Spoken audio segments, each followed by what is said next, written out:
Hey, what is happening, guys? How are you doing? This is Rob of Rule of Two Review. Welcome back to the channel, and today we're going to talk about Microsoft and Sony continuing to drop the ball in areas where we previously saw Nintendo succeed with the Switch. Now, obviously, that statement is going to need a little bit of clarification and exploration for you guys, which I will be getting to in the video momentarily. But, of course, I do want to remind you before we jump into the topic that I am currently pushing to cross 15,000 subscribers before the end of this year. I am very, very close. I am within 1,000. It feels really great to see that number continue to climb with each new video. So, of course, as you watch this video, and if you seem to like what I'm doing, then maybe consider subscribing to the channel, and with any luck, we can cross that milestone before the end of the year. So, Microsoft and Sony, the Xbox Series X and the PlayStation 5. What a crazy situation we all find ourselves in.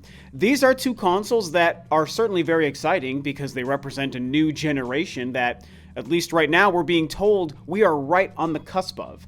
And that's always an exciting time. I mean, anyone who's lived through previous generation Switches over the decades, it's always a great time. It's actually the most exciting time in gaming, at least in my opinion. And I'm really glad for a new PlayStation and a new Xbox to be coming right around the corner. It's really cool. But we all know what the problem is, and that is that right now we are mere months away from these consoles reportedly releasing, and we still know next to nothing about them.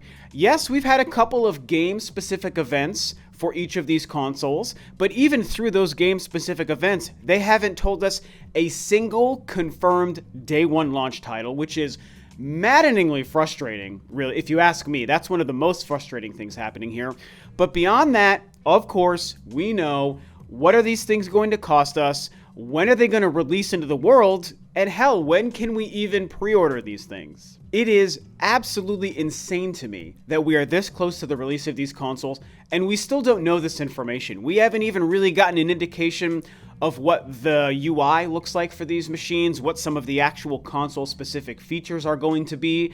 They've dabbled and dropped hints about some of that stuff. Sony has talked about, some of the features of their controller, which are very exciting. I mean, I can't wait for the DualSense. I think it's going to be fantastic. I like the idea of the haptic feedback and everything going on there. And I mean, we have had some hints dropped about this stuff, yes, but we haven't really had enough. We haven't had much of a deep dive. And they're continually being quiet about all of this stuff. Yet they're expecting us to drop hundreds upon hundreds of dollars for these things literally within weeks to months from right now. It makes no sense. Obviously, there is the huge X factor here, and it is the pandemic. We know what's happening right now has had a huge impact on the entire gaming industry and many different companies. I get it. You've heard me talk about it all year, mostly in the context of Nintendo.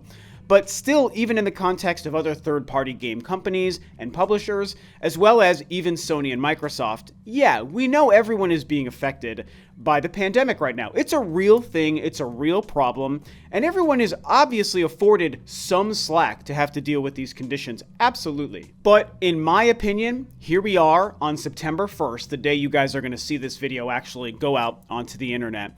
And at this point, so far into the year, in the 9th month of the year, and this close to the release of these consoles, if Sony and Microsoft are willing to continue to commit to us and to tell us they are launching these consoles this year before 2020 closes out in mere months, that tells me that at this point, the pandemic effect really shouldn't be an excuse that they should be able to hide behind, in my opinion. If the pandemic was really making an impact on what they were doing, I feel like they would say, hey, we can't release this console in 2020. We need to delay it until next year for XYZ reason, partly because of the pandemic. Sorry for that, but we'll just kind of see you at that time and we'll go from there. I think they would either do that, or they would have already come out and said, hey, we are going to squeeze our console out before the end of 2020, but because of the pandemic and how it's affecting our business and, these reasons, I think that we're going to have to, shorten the amount of information we can give you, or we're not going to be able to release as many games, or whatever the case. I mean, they would probably be translating some sort of messaging to us, just like I think Nintendo should have been as well. But they haven't been doing that. And so what are we doing? We're left with the situation where within weeks, these things are supposed to launch and we don't know anything about them and we don't know what we're going to pay for them. And we don't even know when we're going to be able to go to a store and buy these things. Now, you may be asking, what does this have to do with Nintendo? Why did you bring up that comparison to Nintendo or even title the video anything to do with Nintendo when you're clearly talking about the PlayStation and the Xbox and their launches this year? And I'll tell you why. A lot of us have probably seen some of these conversations. I've seen plenty of comments and tweets and stuff on my YouTube videos about this over the past few months as well. The fact that Nintendo managed to have a very short reveal to launch cycle for the Nintendo Switch, right? And they got pricing and release dates and launch games and all of that info out in basically a 6-month time period. And that was very successful for them. I mean, look at the Nintendo Switch. Out of the gate, it sold incredibly well, and it's been breaking records and selling like crazy ever since. Here we are, 3.5, almost 4 years later. And so if Nintendo was able to do that and be so successful with the Switch, clearly Sony and Microsoft can do the same. If Nintendo didn't give us the price and release date until 2 months before the console launched, then it's okay for Sony and Microsoft to have to do the same right now. It all makes sense.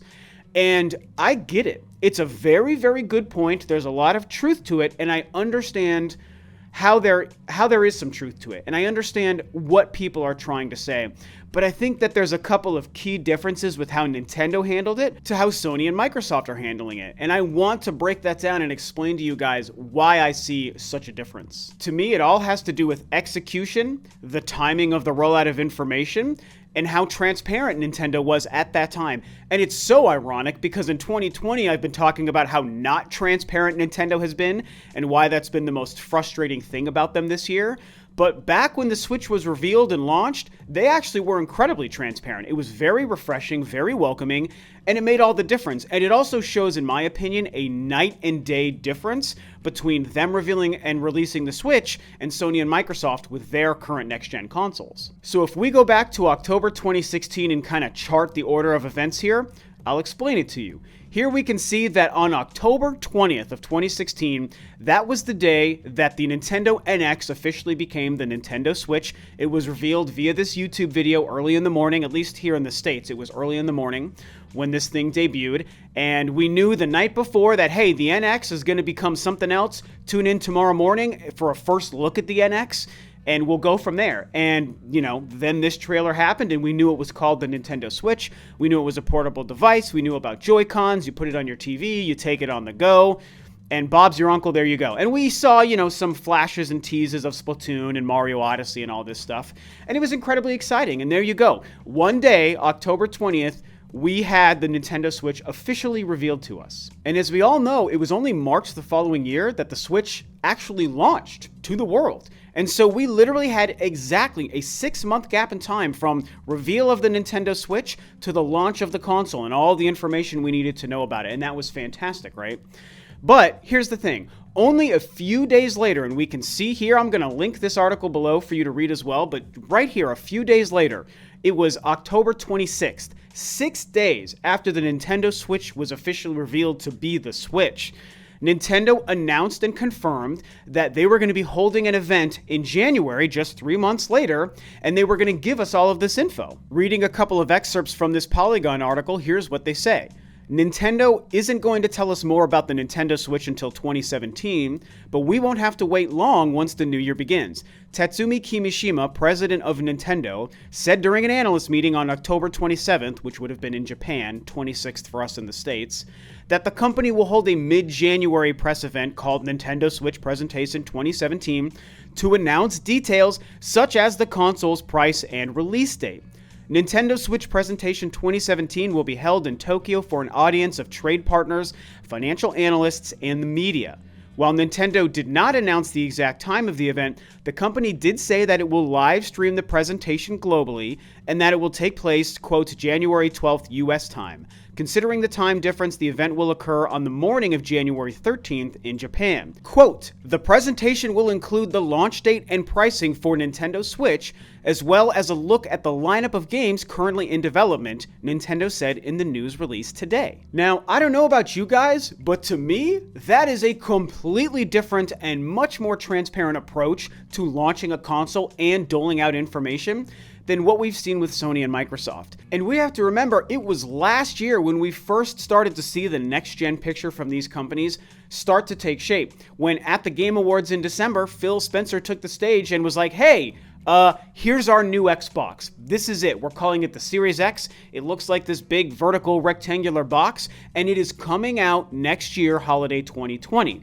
And then only a few months later, Sony followed suit with the same thing, and they didn't show their machine, but they confirmed PlayStation 5, and they confirmed holiday 2020 release. So it's been over 6 months since we've known both from Sony and Microsoft that the consoles were supposed to release around this time, the holiday, 9 months or so later, the holiday of this year, 2020. But in that time, while we have seen eventually the reveal of the PlayStation console, and we've had, again, some game-specific presentations from each company, we've gotten almost nothing else. And now, don't get me wrong, for a time, that mystery was completely okay. Do not get me wrong.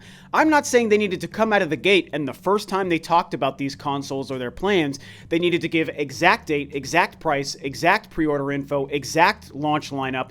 Like, they didn't have to do that. Obviously, for a while, you can be secretive. You can just put it out there. Here's our machine. It's coming out around this time. We'll tell you more in the future. That is completely okay, of course. The difference is, we've gone, in my opinion, okay, and I think a lot of you guys will agree, we've gone beyond the acceptable time for them to have actually finally told us what's going on.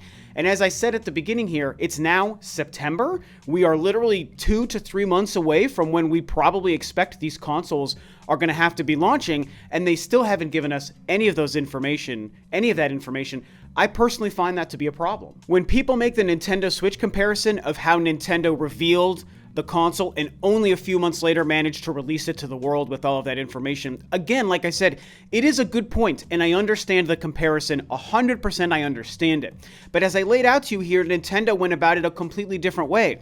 The day that the console was released, it was only less than a week later that Nintendo told us, hey, you're probably wondering about games and release dates and the prices and all that stuff. We get it. So in another few months, we're going to have an event on this date, and when you tune in there, we will tell you the launch date, the prices, and the games. They told us right away what they were going to do. In the olden days, you could have a year and a half or so lead up between the reveal of a console and then when it releases, and that's a huge window of time for that information to get out, and that was okay. The Switch came along and did change the formula by giving that 6-month window. But the difference is, when they changed that formula and gave us that short 6-month window, they also were transparent with when information was going to come, and so we didn't have to wonder and wait and guess. There was no mystery. It was revealed one day, 3 months later, they gave us the information that they told us they were going to give us, and then another 3 months later, the console released and everything was hunky-dory. With Sony and Microsoft, it's like if they're trying to ape Nintendo and borrow from the Switch model, I think it's a great idea. Nintendo showed you can be successful at it, but Microsoft and Sony instead are being completely silent and mysterious about it. They've, like I said, already gone past the point of, in my opinion, when they should have already told us this stuff. With Nintendo, there were no questions or guessing. We just knew, oh, okay, in January, they're going to give us that info. I'm not worried about it anymore because we know the information is coming, and so that was great. Sony and Microsoft seem terrified, literally quaking in their boots to even talk to the world about their consoles. Tell me I'm wrong, man. Tell me that I'm wrong. Maybe behind the scenes, they're both really confident and cocky and they know what's going on, but I don't think that's the case, especially with Microsoft, who had to delay their huge flagship launch title Halo Infinite. I mean, something is going on behind the scenes with both of these companies for sure. And yeah, I believe these consoles are going to launch this year. I believe them when they've committed to holiday 2020. I'm not saying the consoles aren't going to release now. I guess there's a chance they get delayed, but I don't think that's going to be the case. I just have to wonder, why are they so afraid to talk to us? We know they're playing chicken with each other, and that's one of the most important and most frustrating aspects here, is that these two guys are worried about beating the other one to the punch, and they want the other guy to go first. And that is so annoying and frustrating, I can't even put it into words. But even outside of that, at some point, it becomes too late. And so, if Nintendo was able to do it their way, why have Sony and Microsoft not been able to do it theirs? It can't be the pandemic, because if it was the pandemic, I think they would have already told us it's the pandemic, or they would have already delayed the machines. But they haven't done that. They've doubled down on holiday 2020. I don't think it's the pandemic. I think it's these two just being bad at business, and maybe these consoles aren't as ready behind the scenes, and they're getting ready to force them out earlier than they should be in 2020. Anywho, clearly I'm passionate about this, okay? I think I got a little bit more riled up in this video than I really meant to be, but it is really that frustrating, right? I mean, and because I keep seeing people talking about, oh, Nintendo did it this way, it's totally fine. Remember when Nintendo did it with the Switch and how well that worked out? It's totally okay for Sony and Microsoft to do the same. And I would say, yes, it is okay for them to do the same, but they're not doing the same. They're doing something totally different. I think they're being way more mysterious and way less transparent than Nintendo was. And to me, it's showing me that it's because these things might be struggling behind the scenes, or things might not be as ready as they seem like they are, or as Sony and Microsoft would want us to believe. And if that turns out to be wrong, then that's great. That just means we get two kick-ass machines launched, and hopefully they're great. There's no issues, there's no stock problems, they've got a bunch of games to play, and everything's wonderful. Like, I want that to be the case, and it might end up being the case. But why would we be this close to these machines and not have this info? Why are they being so secretive? Why are they playing chicken to such a deadly degree with the other guy? I don't know. It is frustrating, and so maybe that came through. My frustration probably came through in this video and in my demeanor here. Anyway, I think that's all I have to say about this. So, you've heard my thoughts and my opinions. You've heard my breakdown and my comparison to Nintendo and the Switch situation.